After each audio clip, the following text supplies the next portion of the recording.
పేరు స్వర్ణ, ఉమ్, మా భర్త పేరు హరీష్. మా బాబు 3 సంవత్సరాలు ఉంటాడు, పెద్ద బాబు. ఉమ్, చిన్న బాబు 8 నెలలు ఉంటాడు. ఉమ్, మా భర్త తాగుడు అలవాటు ఉంటుంది. తాగి మొత్తం అన్నీ ఇట్లా అప్పులు ఆడేడ చేసి అప్పుల బాధకు పైకి పోయి గడ్డి మందు తాగి చనిపోయాడు. అంటే ఇంటి దగ్గర ఏమన్నా అయిందా? ఏమన్నా చెప్పిండా? ఏం కాలేదు, అందరం మంచిగానే ఉన్నాం. ఏమన్నా చెప్పిండా మీకు? ఏం చెప్పలేదు మాకు. ఉమ్, బాగా డ్రింక్ చేసి ఇక అప్పుడప్పుడు గొడవలు చేసి బైక్ అడిగిపోయిండు. మేమేమంటే అయినా కానీ పిల్లలను చూసుకొని ఉండాలనుకుంటే చెప్పుకున్నాం. బైక్ అడిగిపోయిండు, ఆయన గడ్డి మందు తాగిండు, చనిపోయాడు. ఎంత అప్పు ఉన్నాయని చెప్పి ఏమన్నా? 6 లక్షలు అప్పు అయింది. అప్పు అయినా కానీ ఎట్లన్నా చెప్పుకుందామని చెప్పినాం.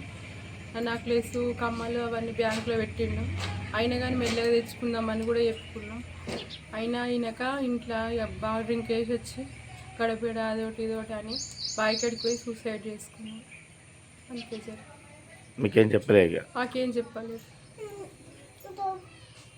ఇప్పుడు నేను ఉన్న పిల్లల పరిస్థితి, ఇంట్లో ఎట్లుండు, ఇవన్నీ దయచేసి చూడండి. అప్పుల వల్ల నడిచారా ఇంటికి? వస్తుంటారు పోతుంటారు, అదొకటి ఇదొకటి చెప్తాం, మెల్లగా కడతామని చెప్పి. ఎట్లన్నా మాకు హెల్ప్ చేయండి సార్.